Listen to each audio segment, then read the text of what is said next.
Hi நண்பா நண்பி. இந்த video ரொம்ப முக்கியமான வீடியோ, யாரும் ஸ்கிப் பண்ணிடாதீங்க. யாருக்கு இந்த வீடியோன்னு பார்த்தீங்கன்னா, அந்த செவிலியர் படிக்கிறாங்க இல்லையா, நர்சிங், அந்த பொண்ணுங்களுக்கு தான், அந்த பசங்களுக்கு தான் இந்த வீடியோ. ஸோ மறக்காமல் முழுசாக பாருங்கள்.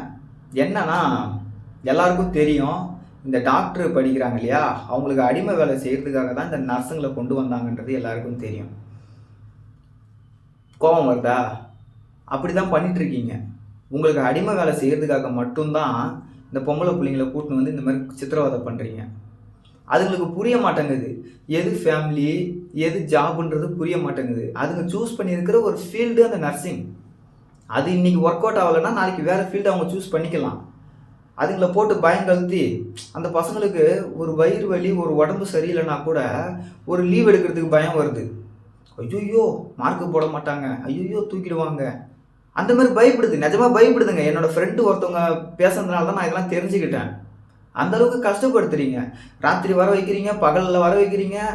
அதுவும் என்ன கற்றுக் கொடுத்துட்றீங்க? அப்படி பகல் ஓகே தான், ப்ராக்டிக்கல்ன்றது முக்கியம். ஒரு நர்சிங் படிக்கிறவங்க ஹியூமன் உடம்புல பண்ணுறாங்க, அவங்களுக்கு வந்து ப்ராக்டிக்கலுக்கு முக்கியன்றது நல்லா தெரியுது. நீங்கள் அனுப்புறது ஒரே ஒரு ஹாஸ்பிட்டலு, அந்த ஒரு ஹாஸ்பிட்டலில் சம்மந்தப்பட்டது என்ன இருக்குதோ அதை மட்டும்தான் அவங்க கற்றுக் கொடுப்பாங்க. மேஜராக என்ன இருக்க போகுது? ஒன்று ப்ரெக்னன்சி ஹாஸ்பிட்டலில் சேர்த்துருப்பாங்க, அது சம்மந்தமானது தெரிஞ்சுப்பாங்க. இல்லைனா என்ன பண்ணுவாங்க, ரெகுலர் ஹாஸ்பிட்டலில் ஏதாவது போட்டிருப்பீங்க, அங்கே வந்து என்னவோ அதை தெரிஞ்சுப்பாங்க. இதை மட்டும்தான் அவங்க தெரிஞ்சுக்கிறாங்க. அவங்கள ஒன்று நீங்கள் எல்லாத்தையும் கற்றுக் கொடுத்து, வாங்க ராத்திரியெல்லாம் வாங்க, பகலெல்லாம் வாங்க, உங்களுக்கு A to Z எல்லாத்தையும் சொல்லிக் கொடுக்குறோம்லாம் நீங்கள் எதுவுமே பண்ணலையே. ஏதோ அந்த ஹாஸ்பிட்டலில் உங்களுக்கு ஒரு அடிமை தேவைப்படுது, ஒரு வேலைக்காரங்க தேவைப்படுதுன்னு அவங்களை கூட்டின்னு வச்சு ட்ரைனிங்ன்ற பேரில் கொடுமைப்படுத்துறீங்க. 10 பைசா கிடையாது அதுக்கு. இதெல்லாம் ரொம்ப டூ மச்சா இல்லையா? படித்து முடித்தா கூட எவ்வளோ தந்துடுறீங்க? வெறும் 8000, 7000, 5000. ஃபஸ்ட்டு இந்த பெற்றவங்களை தான் நாங்கள் சொல்லணும். ஏன் உங்களுக்கு வேறு ஃபீல்டே கிடைக்கலையா? ஆம்பளை பிள்ளைங்கள மட்டும் என் பிள்ளை இன்ஜினியர் படிக்கணும், என் பிள்ளை டாக்டர் படிக்கணும்னு இவ்வளோ இது பண்ணுறீங்க.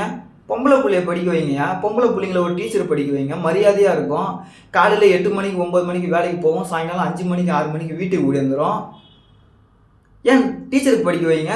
ஏன் வேறு எந்த ஃபீல்டுமே இல்லையா? பொம்பளை பிள்ளைங்க எவ்வளோ ஃபீல்டு நீங்கள் படிக்குதுங்க, படிக்க வைங்கயா. நர்சிங் படிக்க வச்சுருங்க. அந்த பிள்ளைங்க காலங்காத்தால் 6 மணிக்கெலாம் வேலைக்கு ஓடிடுறது, ராத்திரி 10 மணி வரையும். அதுவும் ஒர்க் நேரம் பார்த்தா 8 மணி நேரம் 9 மணி நேரம் கிடையாதான், 10 மணி நேரம் 12 மணி நேரமா. ஏன் இப்படி பண்ணுறீங்க? அந்த டாக்டருங்க தான் படிப்பறிவு இல்லாதவனுங்க. அவனுங்களாம் எதுக்கு டாக்டர் ஆனானுங்கன்றதே தெரியாது. ஏன்னா அவனுங்களுக்கு மட்டும் கரெக்டாக 8 மணி நேரம் 9 மணி நேரம் இருந்துட்டு வீட்டுக்கு ஓடுறானுங்க. இந்த பிள்ளைங்க மட்டும் பாவமா?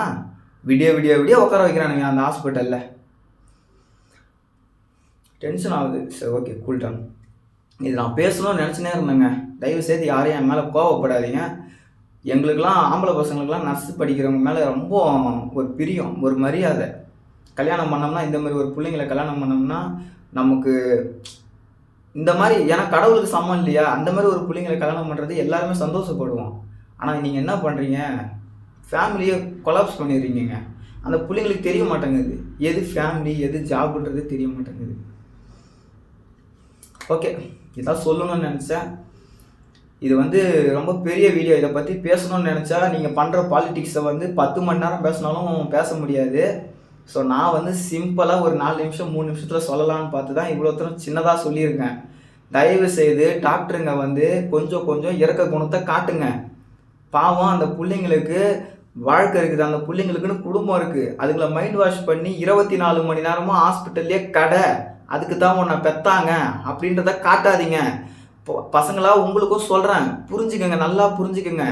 வாழ்க்கைன்றது வெறும் அந்த நர்சிங் மட்டும் வாழ்க்கை கிடையாது. உங்களுக்குன்னு அப்பா இருக்கிறான், உங்களுக்குன்னு அம்மா இருக்கிறாங்க, உனக்குன்னு அண்ணன் தம்பி இருக்கிறான், உங்களுக்குன்னு ஃபேமிலி இருக்குது. ஃபேமிலியே மதிக்க மாட்டீங்க. அப்படியே வேலைன்னு அங்கே போய் சம்பாதிச்சா கூட 8000 9000 சம்பாதிக்கிறீங்க. அது எதுக்கு அது போய் இவ்வளோ தூரம் ப்ரெஷரை போட்டுக்கிறீங்க? தூக்கினா தூக்கிட்டு போடா, என்ன பண்ணுவேன்? 6 மாதம் கோர்ஸ் தானே முடிச்சுட்டு நான் வெளில போய் நான் டிஸ்டன்ஸில் பண்ணிக்கிறேன், இல்லை வேறு ஏதோ ஒன்று பண்ணிக்கிறேன். வெளியே வாங்க, ஒரு 10 பேர் வெளியே வந்தீங்கன்னா தான் அவங்களுக்குலாம் பயம் வரும், உங்களெல்லாம் ஒரு மரியாதை நடத்துவாங்க. தயவுசெய்து டாக்டருங்க நீங்கள் ரெக்வஸ்ட்டாக எடுத்துக்கோங்க, பிள்ளைங்கள அந்த மாதிரி கொடுமைப்படுத்தாதீங்க. பேரண்ட்ஸுங்க நிறைய ஃபீல்டு இருக்குது, அந்த ஃபீல்டை சூஸ் பண்ணி படிக்க வைங்க. ஏன்னா இந்த பசங்க எகுத்து கேள்வி கேட்காத வரையும் அந்த டீச்சர்ஸ் அப்படி தான் பண்ணுவாங்க, அந்த டாக்டர்ஸ் அப்படி தான் பண்ணுவாங்க. ஸோ இவங்க என்றைக்கு கேள்வி கேட்பாங்கன்னு நமக்கு தெரியாது. அதனால் நீங்கள் நிறைய ஃபீல்டு இருக்குது, அதை சூஸ் பண்ணி படிக்க வைங்க. பிள்ளைங்க நீங்களும் முடிவு பண்ணுங்கள். நல்ல ஹாஸ்பிட்டலாக நல்லா கற்றுக் கொடுக்குறாங்களா பண்ணுங்கள். ஃபேமிலிக்கு ப்ரெஷர் வரக்கூடாது. ஃபேமிலி லைஃப் தனியாக போகணும், ஒர்க்கு ஜாப்பு தனியாக போகணும். ரெண்டுத்தையும் கொலாப்ஸ் பண்ணுற மாதிரி வேலை கொடுக்குறாங்களா விட்டுட்டு வீட்டுக்கு வாங்க. வீட்டில் வந்து வேறு ஏதாவது பண்ணுங்கள். டீச்சர் பண்ணுங்கள், ஆர்மிக்கு போங்க, போலீஸுக்கு போங்க, ஏகப்பட்ட ஃபீல்டு இருக்குது. இல்லைனா உன்னை கொடுமைப்படுத்துனாங்களா அவங்களுக்கு எதிராக நீ திரும்ப போய் எக்ஸாம் எழுதி டாக்டரே படி.